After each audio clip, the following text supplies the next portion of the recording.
அனைவருக்கும் தர்மா அகாடமியின் அன்பான வணக்கம்.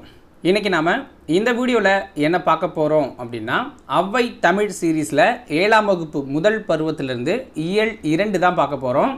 இதுக்கு முன்னாடி அப்லோட் பண்ண இயல்களை இன்னும் நீங்கள் பார்க்கலன்னா டிஸ்கிரிப்ஷனில் லிங்க் வந்து கொடுத்துருக்கேன். தேவைப்படுறவங்க கிளிக் பண்ணி பார்த்துருங்க. இன்றைக்கி இயல் 2ல் மொத்தமாக 6 லெசன் வந்து கொடுத்துருக்காங்க. காடு, அப்படியே நிற்கட்டும் அந்த மரம், விலங்குகள் உலகம், இந்திய வனமகன், 4 வகை குறுக்கங்கள், திருக்குறள் அப்படிங்கிற 6 லெசன் இருக்குது. டோட்டலாக 75 கொஷின்ஸ் வந்து நம்ம வந்து பார்க்க போகிறோம். ஃபுல்லாக லைன் பை லைன் தான். கூடுதலான தகவல்கள் வந்து சொல்கிறப்ப அதை நோட் பண்ணி வச்சுக்கோங்க, ஓகேங்களா? அதுதான் யூஸ் ஆகும். ஸோ 75 கொஷின்ஸ் அப்படின்னா எக்ஸ்ட்ரா 75 கொஷின்ஸ் வந்து கூடுதல் தகவலாக சொல்லுவோம். அதை நோட் பண்ணி வச்சுக்கோங்க, ஓகேங்களா? ஸோ வீடியோக்குள்ளே போகிறதுக்கு முன்னாடி மறக்காமல் இந்த வீடியோ பிடிச்சிருந்தால் லைக் பண்ணுங்கள், பிடிக்கலன்னா டிஸ்லைக் பண்ணுங்கள். ஆனால் ஏதோ ஒன்று நீங்கள் கண்டிப்பாக பண்ணணும். மறக்காமல் வீடியோ எப்படி இருக்குது அப்படிங்கிறத கமெண்ட்ஸில் சொல்லுங்கள். நீங்கள் நம்ம சேனலை இது வரைக்கும் சப்ஸ்கிரைப் பண்ணாமல் இந்த வீடியோவை பார்த்துக்கிட்டு இருந்தால் மறக்காமல் சப்ஸ்கிரைப்பும் பண்ணிடுங்க, ஓகேவா? வாங்க வீடியோக்குள்ளே போகலாம். ஸோ ஃபஸ்ட்டு லெசன் வந்து காடு அப்படிங்கிற லெசன் தான். ஸோ காடு அப்படிங்கிற லெசன் நம்ம வந்து பார்த்துடலாம், ஓகேங்களா? ஸோ எல்லாருமே ஆன்சர் பண்ண தயாராகிருங்க. அதுக்கு முன்னாடி இந்த செய்யுளை பார்த்துட்டு வந்துடலாம்.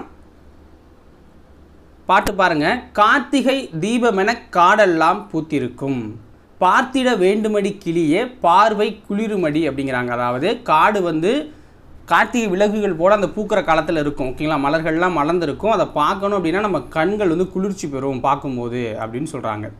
காடு பொருள் கொடுக்கும், காய்கனி ஈன்றெடுக்கும், கூடி கழித்திடவே கிளியே குளிர்ந்த நிழல் கொடுக்கும் அப்படிங்கிறாங்க. அதாவது காடு வந்து நமக்கு தேவையான பொருட்களை கொடுக்குது, காய்கனிகளை கொடுக்குது, பழங்களை கொடுக்குது. நம்ம எல்லாரும் கூடி மகிழ்ந்து உட்காடுறோம்ல, அதுக்குண்டான நிழலையும் அந்த காடு கொடுக்கும் அப்படிங்கிறாங்க. குரங்கு குடியிருக்கும், கொம்பில் கனி பறிக்கும், மரங்கள் வெயில் மறைக்கும் கிளியே வழியில் தடை இருக்கும் அப்படிங்கிறாங்க, ஓகேங்களா? குரங்குகள்லாம் மரத்தில் இருக்கும், மரங்கள் வந்து வெயிலில் மறைச்சி நமக்கு வந்து நல்லாயிருக்கும் அப்படின்னு சொல்கிறாங்க. அடர்ந்த காடு வழியே போனோம் அப்படின்னா நிறைய தடைகள் இருக்கும் அப்படிங்கிறது தான். பச்சை மயில் நடிக்கும், பன்றி கிழங்கெடுக்கும், நச்சர வங்களங்களும் கிளியே நரியெல்லாம் ஊளையிடும் அப்படிங்கிறாங்க. அதாவது பச்சை நிறமுடைய மயில்கள்லாம் நடனம் ஆடும் அப்படிங்கிறாங்க. பன்றி இருக்குல்ல, அது வந்து கிழங்குகளை தோண்டி தான் சாப்பிடும் காட்டில். நஞ்சினை உடைய பாம்புகள் கலக்கம் அடையும் அப்படிங்கிறாங்க. நரி கூட்டம் சேர்ந்து ஊளையிடும் அப்படிங்கிறாங்க. அதிமது இரத்த மழையை யானைகள் தின்றபடி புது நடை போடுமடி கிளியே பூங்குயில் கூவுமடி அப்படிங்கிறாங்க, ஓகேங்களா? அதாவது மிகுந்த சுழையுடைய தழைகளை யானைகள் திண்டுக்கிட்டு புதுசாக நடந்து போய்கிட்டு இருக்கும் அப்படிங்கிறாங்க. சிங்கம், புலி, கரடி, சிறுத்தை விலங்கினங்கள் எங்கும் திரியுமடி கிளியே இயற்கை விடுதிலே. அதில் சிங்கம் காடெலாம் காட்டில் போய்கிட்டு இருக்கும், இந்த இயற்கையான இந்த காட்டில் அப்படிங்கிறாங்க, ஓகேங்களா? ஸோ இதுதான் அந்த பாட்டோட பொருள். இதை எழுதுனது யார், பாடினது யாருன்னா சுரதா அவர்கள், ஓகேங்களா? சுரதா தான் இந்த காடு அப்படிங்கிற இந்த பாடலை எழுதியிருக்கிறாங்க. ஆசிரியர் சுரதா. இப்போ கொஷினுக்குள்ளே நம்ம போயிடலாம். ஒரு நாட்டின் வளம் அந்நாட்டின் மொத்த நிலப்பரப்பில் அமைந்துள்ள டேஷின் அளவை பொறுத்தே மதிப்பிடப்படுகிறது. ஒரு நாட்டோட வளம் அந்த நாட்டின் மொத்த நிலப்பரப்பில் அமைந்துள்ள டேஷின் அளவை பொறுத்தே மதிப்பிடப்படுது அப்படின்னா காடுகளின் அளவை பொறுத்தே அது வந்து மதிப்பிடப்படுது. காடுகளின் அளவை பொறுத்தே. சொல்லும் பொருளும் பொறுத்துக்க. 2வது வினா. ஈன்று அப்படிங்கிறதோட பொருள் என்ன? ஈன்று அப்படிங்கிறதோட பொருள் தந்து அப்படின்னு வரும். கொம்பு அப்படிங்கிறதோட பொருள் என்ன? கிளை. அதிமதுரம் அப்படின்னா மிகுந்த சுவை உடையது. கழித்திட அப்படின்னா மகிழ்ந்திட. கழித்திட அப்படின்னா மகிழ்ந்திட அப்படின்னு வரும். ஆப்ஷன் டி சரியானது. நச்சரவம் என்பதன் பொருள் என்ன? நச்சரவம் என்பதன் பொருள் என்ன? ஆன்சர் விடமுள்ள பாம்பு, அதாவது விஷமுள்ள பாம்பு, ஓகேங்களா? விடமுள்ள பாம்புனா விஷமுள்ள பாம்பு. விடுதி என்பதன் பொருள் என்ன? விடுதி என்பதன் பொருள் தங்கும் இடம். விடுதி என்பதன் பொருள் தங்கும் இடம். சுரதாவின் இயற்பெயர் என்ன? சுரதாவின் இயற்பெயர் என்ன? ஆன்சர் ராஜகோபாலன் அப்படிங்கிறது தான். ராசகோபாலன் அப்படிங்கிறது தான் சுரதா அவர்களுடைய இயற்பெயர். சுரதா யார் மீது மிகுந்த பற்று கொண்டவர்? சுரதா யார் மீது மிகுந்த பற்று கொண்டவர்? பாரதிதாசன் மீது மிகுந்த பற்று கொண்டவர். அடுத்தது 7வது கொஷின். கீழ்கண்ட கூற்றுகளில் எது சரியானது? பாரதிதாசனின் இயற்பெயர் சுப்புரத்தினம், எனவே தம் பெயரை சுப்புரத்தின தாசன் என்று மாற்றிக்கொண்டார். அதன் சுருக்கமே சுரதா. அதாவது சுரதா வந்து இந்த ராசகோபாலன் அப்படிங்கிற ஒரு பாரதிதாசன் மேலே ரொம்ப ஈர்ப்பு கொண்டவர். ஓகேங்களா. ஸோ பாரதிதாசனோட இயற்பெயர் என்ன? சுப்புரத்தினம். ஸோ இப்போ என்ன பண்ணுறாரு? சுப்புரத்தினதாசன் அப்படின்னு வச்சுக்கிறாரு. ஓகேங்களா. அடுத்தது இந்த பாடல் இருக்குது பாருங்கள், காடு அப்படிங்கிற இந்த பாடல், அது வந்து கிளிக்கண்ணி என்னும் பாவகையை சேர்ந்தது. ஓகேங்களா. கிளியின் மொழி போன்ற இனிய சொற்களை பேசும் பெண்ணை நோக்கி கூறுவதாக இனிய சந்தத்தில் பாடப்படும் இசைப்பாடல் வந்து கிளிக்கண்ணி அப்படின்னு சொல்கிறாங்க. இப்பாடல் காடு அப்படிங்கிற இந்த பாடல் தேன்மழை என்னும் நூலில் இயற்கை எழில் என்னும் பகுதியிலிருந்து எடுத்து தரப்பட்டிருக்கு நமக்கு. இந்த பாடல் காடு அப்படிங்கிற இந்த பாடல் தேன்மழை அப்படிங்கிற நூல்லேருந்து இயற்கை எழில் என்னும் பகுதியிலிருந்து எடுத்து கொடுத்துருக்காங்க. அப்போ எல்லா கூற்றும் சரியாக தான் இருக்குது. ஓகேங்களா. உவமை கவிஞர் என்று அழைக்கப்படுபவர் யார்? உவமை கவிஞர் என அழைக்கப்படுபவர் யார்?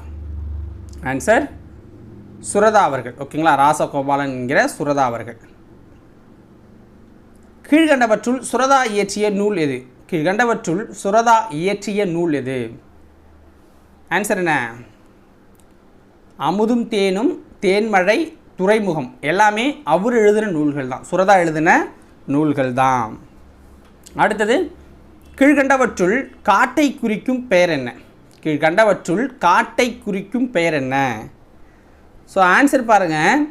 கா அப்படின்னாலும் காட்டை குறிக்கும், கால் அப்படின்னாலும் காட்டை குறிக்கும், கான் அப்படின்னாலும் காட்டை குறிக்கும். அப்போ அனைத்துமே காட்டை குறிக்கிற பெயர் தான். காட்டுக்கு இன்னும் சில பெயர்களும் இருக்குது.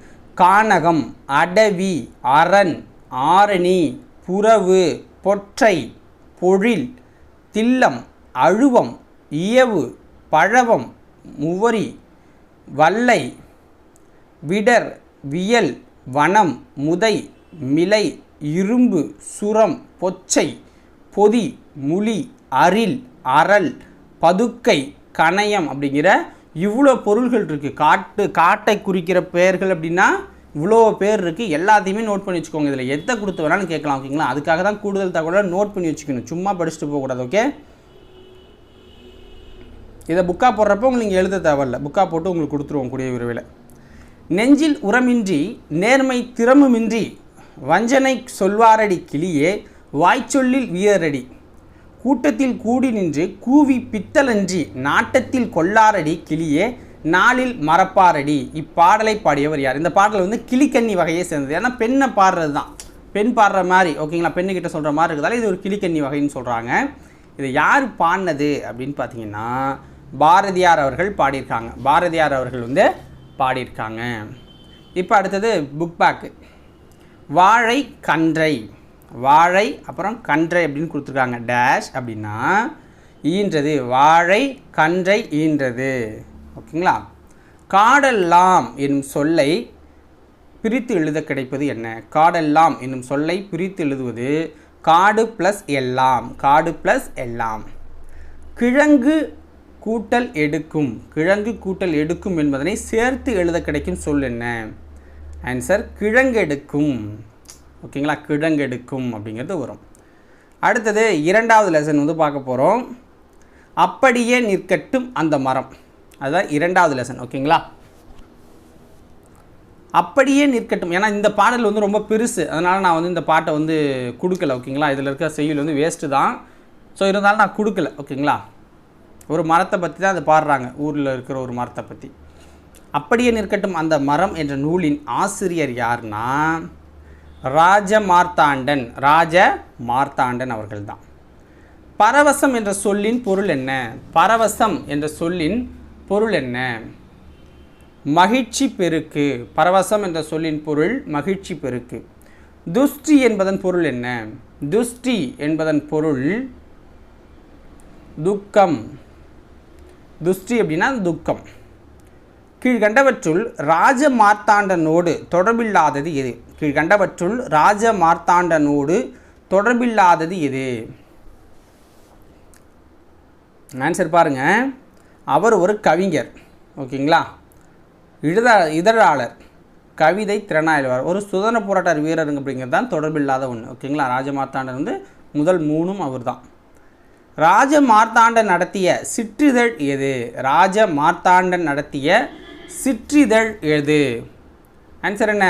கொல்லிப்பாவை அப்படிங்கிற ஒரு சிற்றிதழை அவர் நடத்திட்டு இருந்தார். கொல்லிப்பாவை அப்படிங்கிற ஒரு சிற்றிதழை அவர் நடத்திட்டு இருந்தார். அடுத்த வினா 6வது வினா, ராஜமார்த்தாண்டன் கவிதைகள் என்னும் நூலுக்காக தமிழ் வளர்ச்சித்துறையின் பரிசு பெற்றவர் தான் ராஜமார்த்தாண்டன். ஓகேங்களா. சிறந்த தமிழ் கவிதைகளை தொகுத்து கொங்குதேர் வாழ்க்கை என்னும் தலைப்பில் நூலாக்கியிருக்காங்க. சிறந்த தமிழ் கவிதைகளை தொகுத்து கொங்குதேர் வாழ்க்கை என்னும் தலைப்பில் நூலாக்கியிருக்காங்க. இவரது அப்படியே நிற்கட்டும் அந்த மரம் என்னும் நூலில் உள்ள கவிதை இங்கே நமக்கு வந்து கொடுத்துருக்காங்க. ஓகேங்களா. அப்போ எல்லாமே சரிதான். கொப்புகள் விலக்கி கொத்து கொத்தாய் கருவேலங்காய் பறித்து போடும் மெய்ப்பனை ஒரு நாளும் சிராய்ப்பதில்லை கருவ முட்கள். இந்த புது கவிதையின் ஆசிரியர் யார்? கொப்புக்கள் விலக்கி கொத்து கொத்தாய் கருவேலங்காய் பறித்து போடும் மெய்ப்பனை ஒரு நாளும் சிராய்ப்பதில்லை கருவ முட்கள். ஓகேங்களா. அதான் ஆடு மேய்க்கிறப்ப கருவ காலம் நம்ம ஒடிச்சு போடுவோம். நான்லாம் ஒடிச்சு போட்டிருக்கேன். ஓகேங்களா. ஸோ அப்படி ஒடிச்சு போடுறவங்க நம்மளை வந்து கருவமுள் சீண்டாது அப்படின்னு சொல்கிறாங்க. சிராய்ப்பதில்லைன்னா குத்துனது கிடையாது அப்படிங்கிற மாதிரி இந்த பாடல் இருக்குது. ஸோ இது யார் வந்து இந்த கவிதையோட ஆசிரியர் அப்படின்னு பார்த்தீங்கன்னா உங்களுக்கு வந்து கலாப்ரியா அப்படிங்கிறவங்க தான். கலாப்ரியா. ஓகேங்களா. குழந்தை வரைந்தது பறவைகளை மட்டுமே, வானம் தானாக உருவானது என கூறியவர் யார்? குழந்தைகள் வரைந்தது பறவைகளை மட்டும்தான், ஆனால் வானம் தானாக உருவாச்சு அப்படின்னு சொன்னவங்க யாருன்னா அவங்களும் கலாப்ரியா தான்.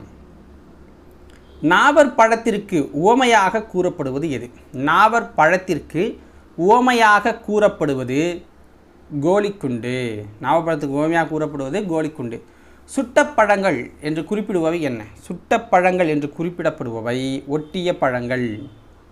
பெயரறியா என்னும் சொல்லை பிரித்து எழுத கிடைப்பது என்ன? பெயரறியா என்னும் சொல்லை பிரித்து எழுத கிடைப்பது பெயர் ப்ளஸ் அரியா. பெயர் ப்ளஸ் அரியா.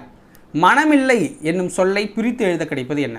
மனமில்லை என்னும் சொல்லை பிரித்து எழுத கிடைப்பது மனம் ப்ளஸ் இல்லை. மனம் ப்ளஸ் இல்லை. நேற்று கூட்டல் இரவு. இதுக்கு வேறு ஒரு பையன் கமெண்ட் பண்ணியிருந்தான், ப்ளஸ்ன்னு சொல்லாதீங்கன்னு. எப்படி சொன்னாலும் புரிஞ்சால் சரிதான். ஓகேவா. ப்ளஸ்ஸு கூட்டல்னாலும் ஒன்று தான். நேற்று ப்ளஸ் இரவு என்பதனை சேர்த்து எழுத கிடைக்கும் சொல் என்ன அப்படின்னா நேற்றிரவு. நேற்றிரவு அப்படின்னு வரும். ஓகேங்களா. அடுத்தது விலங்குகள் உலகம் அப்படிங்கிற 3வது லெசனை நம்ம வந்து பார்க்க போகிறோம். ஸோ தொடர்ந்து பாருங்கள். இதில் ஒரு 20 கொஷின் நம்ம வந்து பார்க்க போகிறோம். ஓகேவா. முண்டந்துறை புலிகள் காப்பகம் எங்கு அமைந்துள்ளது? முண்டந்துறை புலிகள் காப்பகம் எங்கு அமைந்துள்ளது? ஆன்சர் திருநெல்வேலியில் அமைஞ்சிருக்கு. ஓகேங்களா. திருநெல்வேலியில் அமைஞ்சிருக்கு. கீழ்கண்டவற்றுள் சரியானது எது? முண்டந்துறை புலிகள் காப்பகத்தை பற்றி தான் கேட்டிருக்கோம். இது தமிழ்நாட்டில் 2வது மிகப்பெரிய காப்பகம். ஓகேங்களா. 895 சதுர கிலோமீட்டர் பரப்பளவு கொண்டது. இங்கு யானை, புலி, சிறுத்தை, மான், கரடி, காட்டு மாடு போன்ற அரிய விலங்குகள் வாழ்கின்றனங்கிறாங்க. அப்போ இது சரிதான். எல்லாமே சரிதான். உலகில் எத்தனை வகையாக யானைகள் உள்ளன? உலகத்தில் எத்தனை வகையாக யானைகள் இருக்குது அப்படின்னா 2 வகையான யானைகள் இருக்குது. ஒன்று ஆசிய யானைகள், இன்னொன்று ஆப்பிரிக்க யானைகள் அப்படின்னு சொல்லுவாங்க. ஒன்று ஆசிய யானைகள், ஆப்பிரிக்க யானைகள். ஓகேங்களா. ஆண் யானை பெண் யானை என வேறுபடுத்த உதவுவது எது? ஆண் யானை பெண் யானை என வேறுபடுத்த உதவுவது அவற்றின் தந்தங்கள் தான். பட் ஆப்பிரிக்க யானைகள்னு அப்படின்னு வச்சுக்கிட்டிங்கன்னா 2க்குமே தந்தம் இருக்கும். ஓகேங்களா. ஆசிய யானைகளில் ஆண் பெண்ணை வேறுபடுத்துறது தான் தந்தம். ஆப்பிரிக்க யானைகளில் 2க்குமே தந்தம் இருக்கும். அதை நோட் பண்ணிக்கோங்க. ஓகேங்களா. கீழ்கண்டவற்றுள் யானைகளை வேறுபடுத்தி அறிய உதவுவது எது? யானைகளை வேறுபடுத்தி அறிய உதவுவது எது அப்படின்னா உயரம், நிறம், நகம் அனைத்தும். ஸோ ஓகேங்களா. உயரம், நிறம், நகம் இந்த 3யும் சேர்த்து தான் நம்ம பார்க்கலாம். இதை வச்சு தான். கீழ்கண்டவற்றுள் சரியானது எது? யானைகள் கூட்டத்திற்கு ஒரு பெண் யானை தான் தலைமை தாங்கும். யானைகள் தங்களுக்கு தேவையான தண்ணீர், உணவு ஆகியவற்றுக்காக இடம்பெயர்ந்து கொண்டே தான் இருக்கும் தொடர்ச்சியாக. ஏன்னா ஒரே இடத்துல அது உங்களுக்கு கிடைக்காது. ஒரு யானை நாளொன்றுக்கு 250 கிலோ புல் இலைத்தழைகளை உணவாக உட்கொள்ளும். அதற்கு குடிக்க 65 லிட்டர் தண்ணி தேவைப்படும். யானை மிகுந்த நினைவாற்றல் கொண்ட விலங்கு அப்படிங்கிறாங்க பாசத்தில். ஓகேங்களா. ஸோ அப்போ அனைத்தும் சரிதான். தமிழ்நாட்டில் வனக்கல்லூரி அமைந்துள்ள மாவட்டம் இது? மேட்டுப்பாளையத்தில் அமைஞ்சிருக்கு. அது எந்த மாவட்டத்தில் இருக்குது அப்படின்னா கோயம்புத்தூரில் இருக்குது. ஓகேங்களா. தமிழ்நாட்டில் வனக்கல்லூரி வந்து கோயம்புத்தூரில் இருக்குது. நான் கூட அங்கே எக்ஸாம் ஒரு தடவை எழுத போனேன். கீழ்கண்டவற்றுள் தவறானது எது? கோவையில் உள்ள தமிழ்நாடு வேளாண்மை பல்கலைக்கழகத்தில் இளநிலை வனவியல், முதுநிலை வனவியல் ஆகிய படிப்புகள் இருக்குது. கோவையில் உள்ள தமிழ்நாடு வேளாண்மை பல்கலைக்கழகத்தில் இளநிலை வனவியல் அப்படிங்கிற படிப்பும் முதுநிலை வனவியல் அப்படிங்கிற படிப்பும் இருக்குது. கரடி ஓர் மாமிச உண்ணி. கரடிக்கு மிகவும் பிடித்த உணவு கரையான். நன்கு வளர்ந்த கரடி 160 கிலோ எடை இருக்கும் அப்படிங்கிறாங்க. இதில் தவறானது எதுன்னா கரடி ஒரு மாமிச உண்ணி அப்படிங்கிறது தப்பு. ஓகேங்களா, அது ஒரு அனைத்துண்ணி அப்படின்னு சொல்லலாம். அனைத்துண்ணி எல்லாத்தையுமே அது சாப்பிடும். பூ சாப்பிடும், தேன் சாப்பிடும், மாமிசம் சாப்பிடும். அது காக்கா மாரி அது உண்ணாத உணவே இல்லை. ஓகேங்களா, அது காட்டு காக்கான்னு வச்சுக்கோங்க. விலங்குல ஒரு காக்கா மாதிரி. அது கீழ்கண்டவற்றுள் சரியானது எது?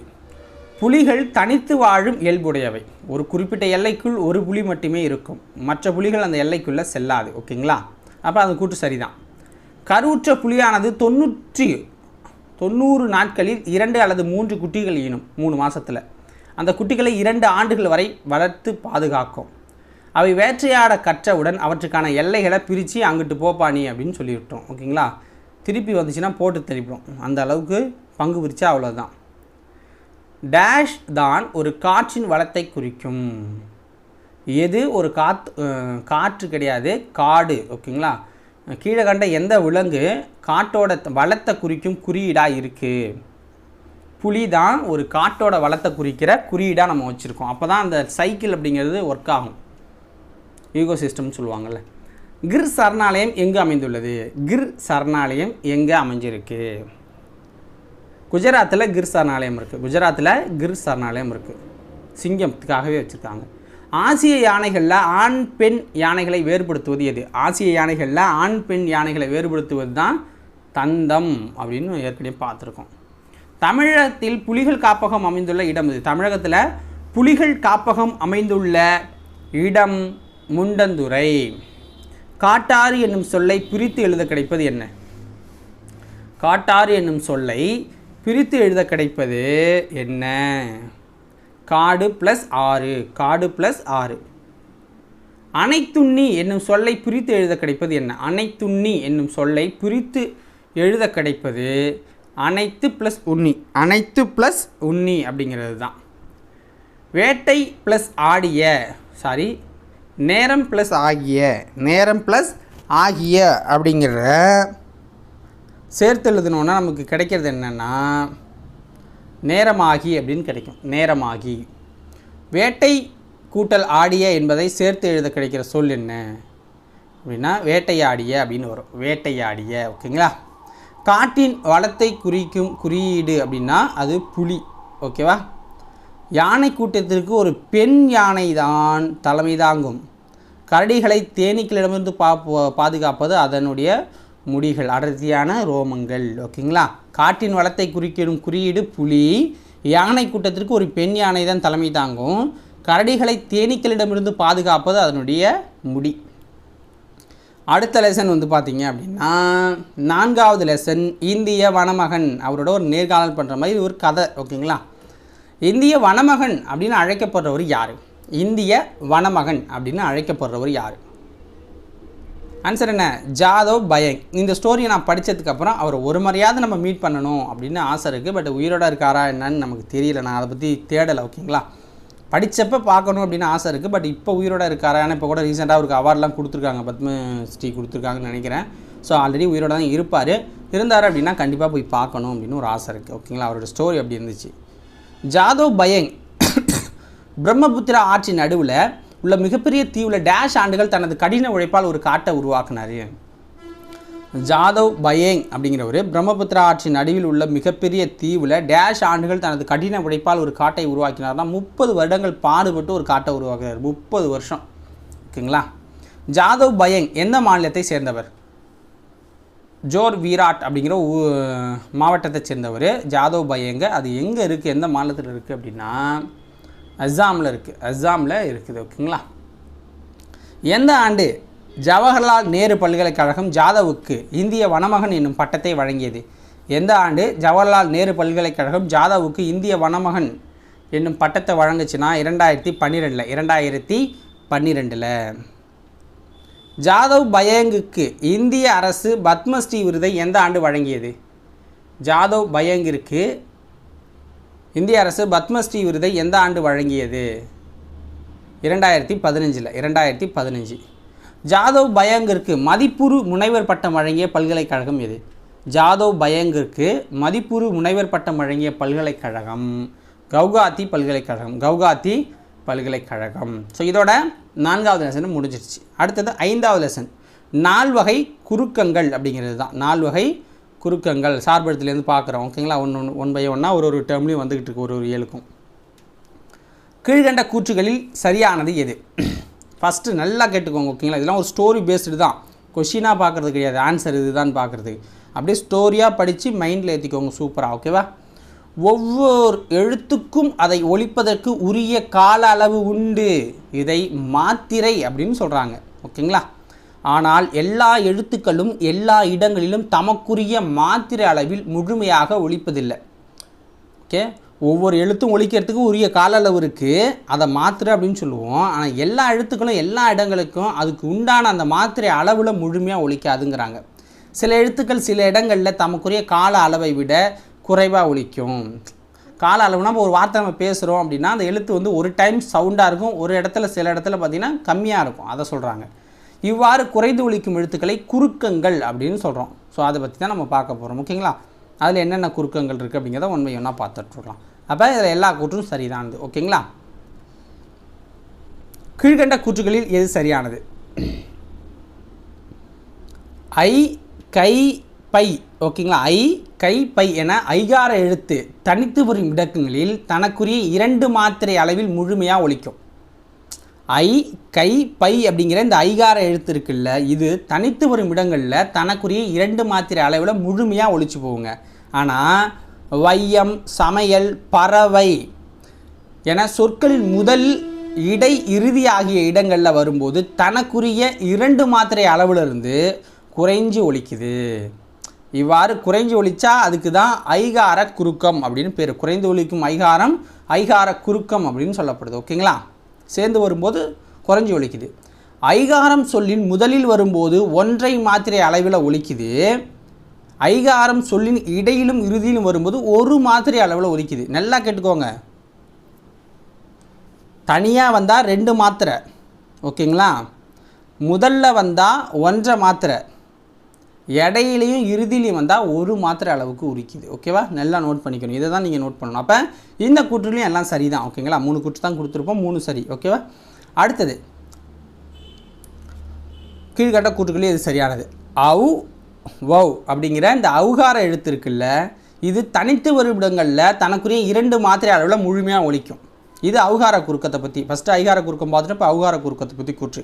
ஔவையார், வௌவால் அப்படின்னு சொற்களில் முதலில் வரும்போது தனக்குரிய 2 மாத்திரை அளவிலேருந்து குறைந்து 1 மாத்திரை அளவில் ஒலிக்குது. இவ்வாறு குறைந்து ஒலிச்சா அது அவுகார குறுக்கம் அப்படின்னு சொல்கிறாங்க. அவுகாரம் சொல்லின் இடையிலும் இறுதியிலும் வராது அப்படிங்கிறாங்க. சொல்லின் இடையிலையும் வராது, இறுதியிலும் வராது, முதல்ல வந்தால் வரும். ஓகேங்களா, வவ், அவு அப்படிங்கிற வார்த்தைகள். ஓகேங்களா, அது வந்துச்சுன்னு அப்படின்னா 2 மாத்திரை அளவுலேருந்து 1 மாத்திரை அளவாக குறைஞ்சி போகும். சேர்ந்து வந்தால், தனியாக வந்தால் 2 மாத்திரை. ஓகேவா, அப்போ அனைத்தும் சரி. கீழ்கண்ட கூற்றுகளில் எது சரியானது? அம்மா, பாடம், படித்தான் ஆகிய சொற்களில் மகர மெய்யெழுத்து தனக்குரிய அரை மாத்திரை அளவில் முழுமையாக ஒலிக்குது.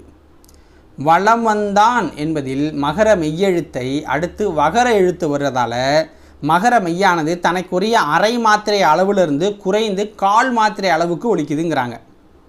நோட் பண்ணிக்கோங்க. ஓகேங்களா, அரை மாத்திரைலேருந்து 1/4 மாத்திரையாக மாறுது. போலும் என்னும் சொல்லை போன்பும் போன்மும் என்றும் மருளும் என்னும் சொல்லை மருண் என்றும் செய்யுளில் ஓசை சீர்மைக்காக பயன்படுத்தினர் அப்படிங்கிறாங்க.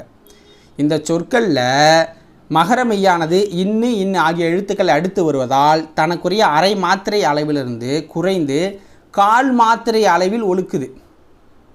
இவ்வாறு குறைந்து ஒலிக்கும் மகரம் மகர குறுக்கம் அப்படிங்கிறாங்க. அப்போ இதுலேயும் அனைத்து கூற்றும் சரிதான். ஓகேவா, அடுத்தது கீழ்கண்ட கூற்றுகளில் எது சரியானது?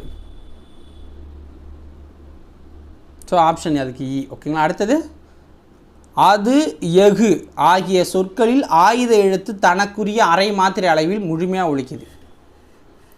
முள் தீது என்பது முதி அப்படின்னு எனவும் கல் தீது என்பது கதி அப்படி எனவும் சேரும். இச்சொற்களில் உள்ள ஆயுத எழுத்து தனக்குரிய அரை மாத்திரை அளவிலிருந்து குறைந்து 1/4 மாத்திரை அளவுக்கு ஒலிக்குது. ஓகேங்களா, இவ்வாறு குறைந்து ஒலிச்சா அது ஆயுதம் குறுக்கும் அப்படிங்கிறோம். அப்போ இதுவும் சரிதான். ஓகேவா, இந்த எக்ஸாம்பிள்ஸ் எல்லாம் நோட் பண்ணிக்கணும், அதுதான் மெயின். நான் இலக்கண கிளாஸ் போடுறப்ப தனித்தனியாக எடுத்து போட்டு விட்ருவேன். வேட்கை என்னும் சொல்லில் ஐகார குறுக்கம் பெறும் மாத்திரை அளவு என்ன? வேட்கை என்னும் சொல்லில் ஐகார குறுக்கம் பெறும் மாத்திரை அளவு என்ன? அரை மாத்திரை. மகர குறுக்கம் இடம்பெறாத சொல் என்ன? மகர குறுக்கம் இடம்பெறாத சொல் என்ன அப்படின்னா பணம் கிடைத்தது அப்படிங்கிறது தான். சொல்லின் முதலில் மட்டுமே இடம்பெறுவது எது? சொல்லின் முதலில் மட்டுமே இடம்பெறுவது ஔகார குறுக்கம். ஓகேங்களா? இடையிலும் இறுதியிலும் வராது. அடுத்து பொறுத்துக. தீவு அப்படின்னா என்ன? தீவு அப்படின்னா உனக்கு இஸ்லாண்ட் அப்படின்னு சொல்லுவோம். ஓகேவா? உவமை அப்படின்னா பராபிள் அப்படின்னு சொல்லுவோம். இயற்கை வளம்னா நேச்சுரல் ரிசோர்ஸஸ். காடுனா ஜங்கிள் அப்படின்னு சொல்லுவோம். ஆப்ஷன் சி சரியானது. அடுத்ததும் பொறுத்துக்க தான். வனவிலங்குகள் அப்படின்னா வைல்டு அனிமல்ஸ் அப்படின்னு சொல்லுவோம். வனவியல்னா ஃபாரஸ்டரி. வன பாதுகாவலர் ஃபாரஸ்ட் கன்வர்ஸ்டேட்டர். பல்லுயிர் மண்டலம் அப்படின்னா பயோடைவர்சிட்டி. ஓகேங்களா? பயோடைவர்சிட்டி அப்படிங்கிறது தான். ஸோ இதோட 5வது லெசன் முடிச்சிட்டோம். இப்போ 6வது லெசன் வந்து பார்க்க போகிறோம். இதில் ஒரு 12 கொஷின்ஸ் இருக்குது. ஓகேங்களா? இதில் ஒரு 12 கொஷின்ஸ் வந்து பார்க்க போகிறோம். திருக்குறள். அணுவை துளைத்து 7 கடலை புகட்டி குறுகத் தரித்த குறள் என்றும் திருக்குறளை புகழ்ந்து கூறியவர் யார்? அணுவை துளைத்து 7 கடலை புகட்டி குறுகத் தரித்த குறள் அப்படின்னு திருக்குறளை புகழ்ந்து கூறியவர் யார்? ஔவையார். ஔவையார் தான் பாராட்டியிருக்காங்க. இப்போ திருக்குறளெல்லாம் பார்த்துட்டு மீதி 11 கொஷினை பார்க்கலாம். ஓகேங்களா? என்னென்ன திருக்குறள் இருக்குது, அதுக்கு பொருள் என்ன? ஃபஸ்ட்டு அழுக்காராமை அப்படிங்கிற இதுலேருந்து பார்க்குறோம். ஓகேங்களா? ஃபஸ்ட்டு ஒழுக்காரா கொள்க ஒருவன் தன் நெஞ்சத்து அழுக்காறு இயலாத இயல்பு அப்படிங்கிறாங்க. ஒருவன் தன் நெஞ்சில் பொறாமை இல்லாத குணத்தையே ஒழுக்க நெறியாக கொண்டு வாழ வேணும் அப்படின்னு சொல்கிறாங்க. அடுத்த குறள் பாருங்கள். அவ்விய நெஞ்சத்தான் ஆக்கமும் செவ்வியான் கேடும் நினைக்கப்படும் அப்படிங்கிறாங்க. அதாவது பொறாமை கண்டருடைய செல்வமும் பொறாமை இல்லாதவருடைய வறுமையும் சான்றோரால் ஆராயப்படும் அப்படிங்கிறாங்க. ஓகேங்களா? இது கொஷினாக கேட்டிருக்காங்க இதுக்கு முன்னாடி எக்ஸாமில், பார்த்துக்கோங்க. புறங்கூறாமை அப்படிங்கிற அதிகாரம். கண்ணின்று கண் அறச் சொல்லினும் சொல்லற்க முன்னின்று பின்னோக்கா சொல். அதாவது ஒருவருக்கு நேர் நின்று கடுமையான சொற்களை சொன்னாலும் சொல்லலாம், ஆனால் அவர் இல்லாத போது புறங்கூறுதல் கூடாது அப்படிங்கிறாங்க. ஏதிலார் குற்றம் போல் தம் குற்றம் காண்கிருப்பின் தீதுண்டோ மண்ணும் உயிருக்கு. அதாவது பிறருடைய குற்றத்தை காண்பது போல் தன்னுடைய குற்றத்தையும் காண்பருடைய வாழ்வில் துன்பம் இல்லை அப்படிங்கிறாங்க. அடுத்தது அருளுடைமை அப்படிங்கிற அதிகாரம். அருட்செல்வம் செல்வத்துள் செல்வம் பொருள் செல்வம் பூரியார் கண்ணும் உள. அருளாகிய செல்வமே செல்வங்களுள் சிறந்த செல்வம். பொருள் செல்வம் இழிந்தவரிடத்திலும் உள்ளது. ஓகேங்களா? அருளாகிய செல்வம் தான் செல்வங்களில் சிறந்த செல்வம். பொருள் செல்வம் எல்லார்ட்டையுமே இருக்குது, கீழானவற்றையும் இருக்குது, மேலானவற்றையும் இருக்குங்கிறாங்க. வலியார் முன் தன்னை நினைக்காத்தான் தன்னின் மெலியார் மேல் செல்லும் இடத்து. அதாவது ஒருவர் தன்னை விட மெலிந்தவரை துன்புறுத்தும் போது தன்னை விட வலிமை உடையவரின் முன் தான் அஞ்சி நிற்கும் நிலையை எண்ணி பார்த்தல் வேண்டும் அப்படிங்கிறாங்க. ஒருத்தனை நம்ம திட்டுறோம், நமக்கு கீழே இருக்கான்னு அப்படின்னா நமக்கு மேலே இருக்கவன் நம்மளை திட்டினா எப்படி இருக்கும் அப்படின்னு நம்ம அதை நினச்சி பார்க்கணுங்கிறாங்க. அடுத்து வாய்மை அப்படிங்கிறது. வாய்மை எனப்படுவது யாதெனின் யாதொன்றும் தீமை இல்லாத சொலல். அதாவது வாய்மை எனப்படுவது மற்றவருக்கு ஒரு தீங்கும் தராத சொற்களை சொல்லுதலாகும். தன் நெஞ்சு அறிவது பொய்யற்க பொய்த்த பின் தன் நெஞ்சை தன்னை சுடும். அதாவது ஒருவர் தன் நெஞ்சறிய பொய் சொல்லக்கூடாது, அவ்வாறு கூறினால் அவர் நெஞ்சமே அவனை வருத்தும் அப்படிங்கிறாங்க. உள்ளத்தால் பொய்யாது ஒழுகின் உலகத்தான் உள்ளத்துள் எல்லாம் உளன். அதாவது பொருள் என்ன? உள்ளத்தில் பொய்யில்லாமல் வாழ்பவர் உலகத்தார் உள்ளங்களில் எல்லாம் இருப்பவர் ஆவார் அப்படிங்கிறாங்க. அடுத்து இறைமாட்சி அப்படிங்கிற குறள். இறைமாட்சி அப்படிங்கிற அதிகாரத்தில் இயற்றலும் ஈட்டலும் காத்தலும் காத்த வகுத்தலும் வல்லது அரசு. ஓகேங்களா? இது ரொம்ப இம்பார்ட்டண்டான குறள். இது எக்ஸாமில் கேட்டிருக்காங்க. பொருள் என்ன அப்படின்னா பொருள் வரும் வழிகளை அறிதலும் அவ்வழிகளில் பொருள்களை சேர்த்தலும் சேர்த்த பொருள்களை பாதுகாத்தலும் காத்த பொருளை பயனுள்ள வகையில் திட்டமிட்டு செலவிடுதலும் சிறந்த அரசின் ஒரு செலவு அப்படிங்கிறாங்க. ஸோ நிர்வாகம் வந்து சிறப்பாக பண்ணுறது தான் ஒரு அரசோட வேலை அப்படிங்கிற மாதிரி சொல்கிறாங்க. ஓகேங்களா? இப்போ கொஷினுக்குள்ளே போயிடலாம். 2வது கொஷின். ஓகேவா? திருவள்ளுவர் எத்தனை ஆண்டுகளுக்கு முற்பட்டவர்? திருவள்ளுவர் எத்தனை ஆண்டுகளுக்கு முற்பட்டவர்னா 2000 ஆண்டுகளுக்கு முற்பட்டவர் தான் திருவள்ளுவர். கீழ்கண்டவற்றுள் திருவள்ளுவரின் சிறப்பு பெயர் என்ன? கீழ்கண்டவற்றுள் திருவள்ளுவரின் சிறப்பு பெயர் அப்படின்னா பொய்யில் புலவர், முதற்பாவலர், சென்னா போதர் அனைத்துமே அவருடைய பெயர்கள் தான். அனைத்துமே அவருடைய பெயர்கள் தான். கீழ்கண்டவற்றுள் சரியானது எது? தமிழ் நூல்களில் திரு என்னும் அடைமொழியோடு வருகின்ற முதல் நூல் திருக்குறள். திருக்குறள் அறத்துப்பால், பொருள்பால், இன்பத்துப்பால் என்ற 3 பகுப்புகளை கொண்டது. இதில் அறம் 38, பொருள் 70, இன்பம் 25 என 133 அதிகாரம் இருக்குது. இதை நோட் பண்ணிக்கோங்க. இதெல்லாம் எக்ஸாமில் கேட்டிருக்காங்க, திருப்பி கேட்கலாம். அறம் 38 இது அதிகாரமும், பொருளில் 70 அதிகாரமும், இன்பத்தில் 25 அதிகாரம், ஆக மொத்தம் 133 அதிகாரம். அதிகாரத்துக்கு 10 குறள்கள் வீதம் 1330 குறட்பாக்கள் இருக்குது. ஓகேங்களா? அப்போ அனைத்தும் சரியான கூற்றுகள் தான். கீழ்கண்டவற்றுள் தவறானது எது? ஆன்சர் என்ன? அகநூல் அப்படிங்கிறது தப்பு. திருக்குறளுக்கு வந்து முப்பால், தெய்வ நூல், பொய்யாமொழின்லாம் பேர் இருக்குது, வாயுரை வாழ்த்துலாம். ஸோ அகநூல் அப்படிங்கிற பேர் கிடையாது. வாய்மை எனப்படுவது டேஷ். வாய்மை எனப்படுவது தீங்கு தராத சொற்களை பேசுதலாகும். தீங்கு தராத சொற்களை பேசுதலாகும். டேஷ் செல்வம் சான்றோர்களால் ஆராயப்படும். டேஷ் செல்வம் சான்றோர்களால் ஆராயப்படும் அப்படின்னா பொறாமை உள்ளவனுடைய செல்வம் ஆராயப்படும், பொறாமை இல்லாதவனுடைய வறுமை ஆராயப்படும். நல்லா பார்த்துக்கோங்க. பொறாமை உள்ளவனுடைய செல்வம் சான்றோர்களால் ஆராயப்படும், பொறாமை இல்லாதவனுடைய வறுமை சான்றோர்களால் ஆராயப்படும். ஓகேவா? ரெண்டுக்கும் டிஃப்ரென்ஸ் பார்த்துக்கோங்க. கொஷினில் கேட்டால் ஆன்சர் பண்ணுங்கள். பொருட்செல்வம் என்னும் சொல்லை பிரித்து எழுதுக. பொருள் செல்வம் அப்படிங்கிற சொல்லை பிரித்து எழுதணுன்னா நமக்கு பொருள் கூட்டல் செல்வம் அப்படின்னு வரும். பொருள் கூட்டல் செல்வம்னு வரும். யாதெனின் என்னும் சொல்லை பிரித்து எழுத கிடைப்பது என்ன? யாதெனின் அப்படிங்கிற சொல்லை பிரித்து எழுதணுன்னா யாது ப்ளஸ் எனின் அப்படின்னு வரும். யாது ப்ளஸ் எனின் அப்படின்னு வரும். ஓகேங்களா? தன் ப்ளஸ் நெஞ்சு என்பதனை சேர்த்து எழுத கிடைக்கும் சொல் என்ன? தன் ப்ளஸ் நெஞ்சு என்பதை சேர்த்து எழுத கிடைக்கும் சொல் தன் நெஞ்சு. தன் நெஞ்சு. தீது ப்ளஸ் உண்டோ என்பதை சேர்த்து எழுத கிடைக்கும் சொல் என்ன? தீது ப்ளஸ் உண்டோ என்பதை சேர்த்து எழுத கிடைக்கும் சொல் தீது உண்டோ அப்படிங்கிறது தான். அடுத்தது 12வது வினா. சிறந்த அரசின் பணிகளை வரிசைப்படுத்தணும். இது வந்து சூஸ் பண்ணுறது கிடையாது, வரிசைப்படுத்துறது. ஓகேங்களா? ஸோ ஃபஸ்ட்டு என்ன இருக்கணும்? பொருள் வரும் வழிகளை அறியணும். அந்த திருக்குறள் படித்தோம்ல, அதுதான் பொருள் வரும் வழிகளை, என்னென்ன வழியில் நமக்கு காசு வரும் அப்படின்னு யோசிக்கணும். அந்த வந்த காசை சேமிக்கணும். ஓகேங்களா? சேமித்த காசை பாதுகாக்கணும். பாதுகாத்துட்டு அதை எப்படியெல்லாம் செலவு செய்யலாம், பிரித்து சேர்ந்து எதுக்கெல்லாம் பண்ணலான்னுங்கிறத ஒரு பிளானை பண்ணி சிறப்பாக செய்யணும். இதுதான் ஒரு அரசோட கடமை அப்படின்னு அந்த குறள் சொல்லுது. ஓகேங்களா? ஸோ இதுதான் அரசோட பணிகள். இப்படி தான் வரும். ஓகே? ஸோ இதோட இந்த வீடியோ முடிஞ்சிருச்சு. நாளைக்கு பார்த்தீங்க அப்படின்னா நாளைக்கு 8 மணிக்கு 3rd இயல் வந்து பார்க்க போகிறோம். ஓகேங்களா? இயல் 98 கொஷின்ஸ் வந்து பார்க்க போகிறோம். இதுலேயும் ஒரு 6 லெசன் இருக்குது. புலித்தங்கிய குகை, பாஞ்சி வளம், தேசியம் காத்த செம்மல், கப்பலொட்டிய தமிழர், வழக்கு, திருக்குறள் அப்படிங்கிறதா நாளைக்கு அதை வந்து பார்த்துடலாம். ஸோ நாளைக்கு ஒரு கொஷினும் கேட்க வேண்டியது இருக்குது உங்ககிட்ட, அதையும் நான் நாளைக்கே கேட்டுடுறேன் மக்களே. ஸோ வெயிட் பண்ணுங்கள். இந்த போஸ்ட்டை பார்த்தவங்க கமெண்ட்டில் பண்ணுங்கள். வீடியோ பிடிச்சிருந்தால் லைக்கும் ஷேரும் பண்ணிவிட்டு ஏதாவது சேஞ்சஸ் பண்ணணுன்னா அதை கமெண்ட்ஸில் சொல்லுங்கள். அப்போ தான் நாங்கள் வந்து அடுத்தது திருத்திக்க முடியும் உங்களுக்காக. நாளைக்கு சந்திக்கலாம். நன்றி, வணக்கம்.